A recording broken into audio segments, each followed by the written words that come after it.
I just thought I'd talk really quickly about why recall is absolutely so important to work on with your dog. I just had like the most scary thing ever happen with my puppy Skeen. Skeen's a year old, so he's not like a little puppy, but he still has puppy brain. I don't know if you've ever experienced when one emergency happens, then it can trigger other events that can actually become the events that are dangerous. So for example, my dog Asha had a stick go down her throat, but we had to rush her to the vet, and I had to be super aware of not getting into an accident because of my panic about trying to get her to the vet on time. Well, I just had something kind of like that happen in a totally different circumstance. It's really driven home why I really want to continue working on that connection with my dog and relationship building. It's something I have been working on, and thank God I have been working on it, because really, quite frankly, Skeen could be dead right now if I had not been working on it. So obviously Asha was fine with the stick incident. So what happened is today I was meeting a friend for coffee, and we often will meet outside of our local Tim Hortons. So we come out to this Tim Hortons for a coffee and also to socialize the dogs. Asha at one time was absolutely terrified of people, and bringing her out here has really brought her out of her shell, and she's been able to meet a few new people and get accustomed to sounds that she once was terrified of. For Skeen, it's helped to get him accustomed to different sounds and different things going on. We usually sit in a pretty quiet corner and we just have our coffee and hold on to our dogs, give them some treats, and it's a pretty relaxed situation generally. So I'd got my coffee and I was just going to unload the dogs, and I use harnesses for my dogs just to make sure that they're pretty secure and I've got a good handle on them. I had taken all the dogs out of their crate and they were in the car ready to come out. So I let Asha and Skeen out of the car, and as Keegan jumped down to get out of the car, he actually got stuck in the crate. His harness got stuck so that his arm was dangling, and he was like just basically hanging on the side of the crate. So at this point, I was holding Asha and Skeen outside the car on their two leashes and trying to untangle Keegan with the other leash. Well, what I didn't know was that I actually wasn't holding on to Skeen's leash at all. There was a drive-through right nearby, and a couple of people yelled, and so I saw right away that there was Skeen running down the drive-through, up the sidewalk. There was Keegan still dangling on the crate, so I lifted Asha and basically stuck her into the corner next to the crate because it's the fastest thing I could do. I left Keegan basically hanging on the side of this crate, and by this time, Skeen had started crossing the road and weaving between cars.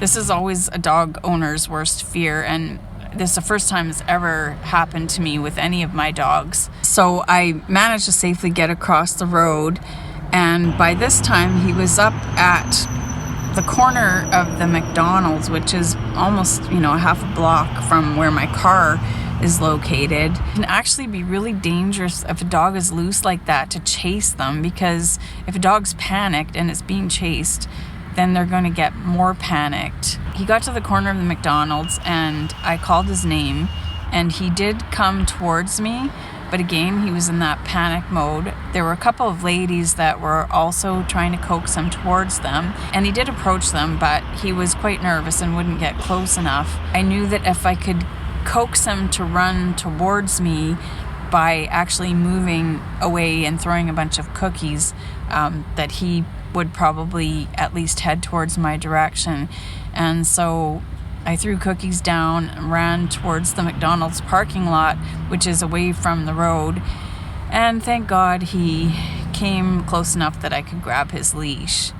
Now, Skeen and I don't have a bomb-proof recall yet, but we have been working on recall exercises, and in fact, we were working on them this morning before we left to go on this big adventure, which turned out to be a big adventure that we hadn't planned.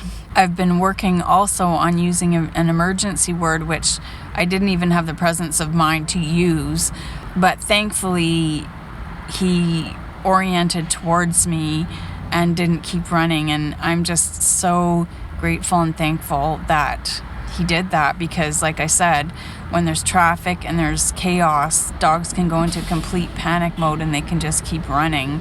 So he at least had enough presence of mind to come towards me and then allow me to grab his leash. Now, obviously, I would never let one of my dogs just be loose on their leash running free in a parking lot, but this really goes to show how accidents can happen so easily. We've come to this place, hundreds of times, and that's never happened before.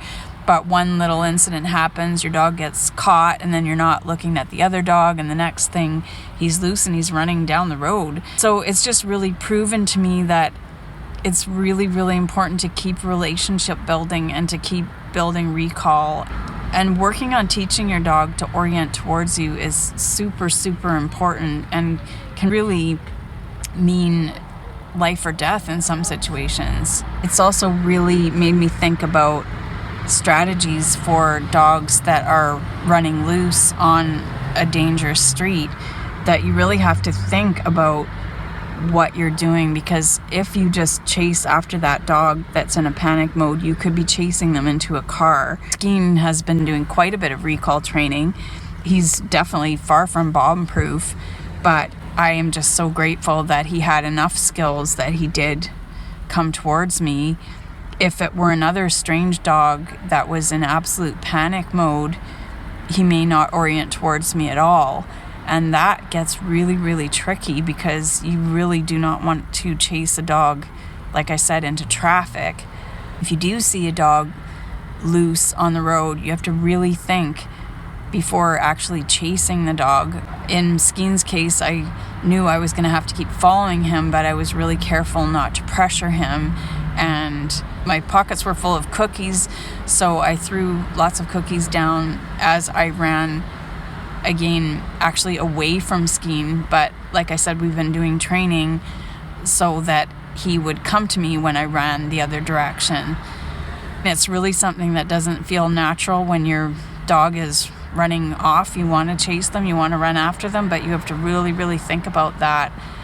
So anyway, if someone else can learn something from this about just really working on the recall training, like how important it really is, and also just, that urge to chase your dog because you're also in a panic in this situation, that's not always the best thing to do. You obviously follow the dog, but try not to chase them. Anyway, thank God Skeen is okay. My heart literally hurts. I can't even describe how I feel.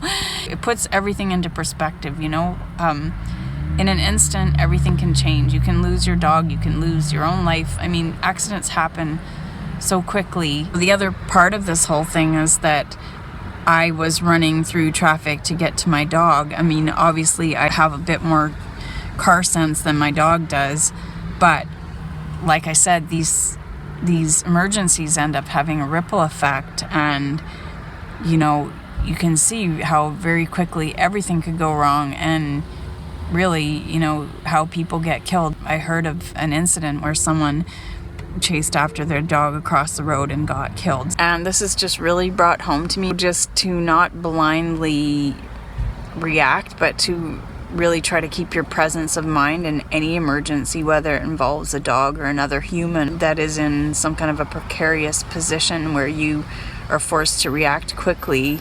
All's well that ends well. Thankfully, Skeen is fine. I'm fine, except maybe my heart is like through my throat a little bit. I'm just so grateful that the outcome was good.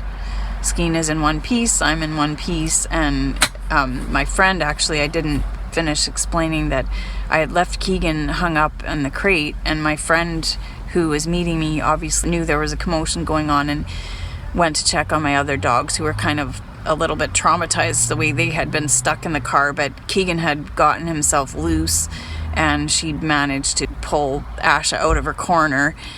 So I was really grateful for that too. My friend didn't actually know why I had not been chasing after Skeen immediately, and she really had no idea that I was looking after Keegan, who was hooked up on his crate. Sometimes when things are a bit erratic, there's a reason for it that we can't always know, but I was just really grateful that she came in and right away checked on my other dogs. Thankfully, they're both okay. What I like about harnesses is they're not around the neck, they're around the shoulders. May have caused a bit of discomfort, but no physical injury at all.